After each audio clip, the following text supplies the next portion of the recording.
भगवान गौतम बुद्ध को कौन नहीं जानता। भगवान बुद्ध समझदारी से जीवन जीने, सेहत का ध्यान रखने, क्रोध न करने, आध्यात्मिक जीवन जीने और किसी भी तरह की हिंसा न करने तथा जीवन में त्याग को अपनाने की सीख देते हैं। तो मित्रों, आइए जानते हैं उनकी 10 ऐसी बातें जो आपके जीवन को सफल बनाती हैं। आइए जानते हैं पहली बात, दूसरों का बुरा न करें। अपनी प्राण रक्षा के लिए भी जानबूझकर किसी प्राणी का वध न करें।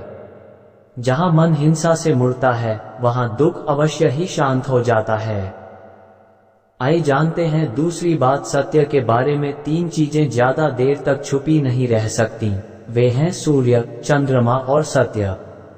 जिस तरह सूर्य रोज प्रत्यक्ष दिखाई देता है, चंद्रमा भी दिखाई देता है, उसी तरह सत्य कभी न कभी सामने आ ही जाता है। अतः असत्य को अपने आचरण में ना उतारें, उससे दूर रहने में ही मनुष्य की भलाई है। आइए जानते हैं तीसरी बात, जीवन का उद्देश्य सही रखें। जीवन में किसी उद्देश्य या लक्ष्य तक पहुंचने से ज्यादा महत्वपूर्ण उस यात्रा को अच्छे से संपन्न करना होता है। आइए जानते हैं चौथी बात, प्रेम का मार्ग अपनाएं। बुराई से बुराई कभी खत्म नहीं होती। घृणा को तो केवल प्रेम द्वारा ही समाप्त किया जा सकता है, यह एक अटूट सत्य है। आइए जानते हैं पांचवी, खुद जैसा औरों को समझना। जैसे मैं हूँ वैसे ही वे हैं, और जैसे वे हैं वैसा ही मैं हूँ।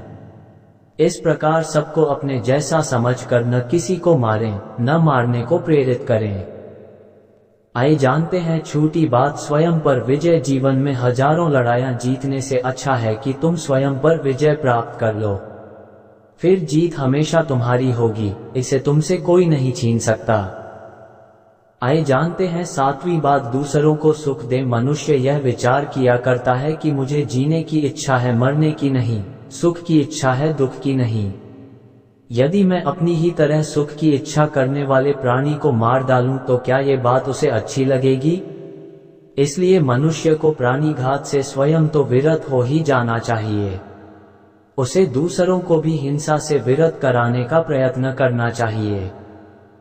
आइए जानते हैं आठवीं बात, बैर भाव न रखें। वैरियों के प्रति वैरहित होकर हम कैसा आनंदमय जीवन बिता रहे हैं, वैरी मनुष्यों के बीच अवैरी होकर विहार कर रहे हैं। आइए जानते हैं नौवीं बात, पशु हिंसा से बचे। पहले 3 ही रोग थे, इच्छा, क्षुधा और बुढ़ापा। पशु हिंसा के बढ़ते बढ़ते वे 98वें हो गए। ये याजक, ये पुरोहित निर्दोष पशुओं का वध कराते हैं, धर्म का ध्वंस करते हैं। यज्ञ के नाम पर की गई यह पशु हिंसा निश्चय ही निंदित और नीच कर्म है। प्राचीन पंडितों ने ऐसे याजकों की निंदा की है।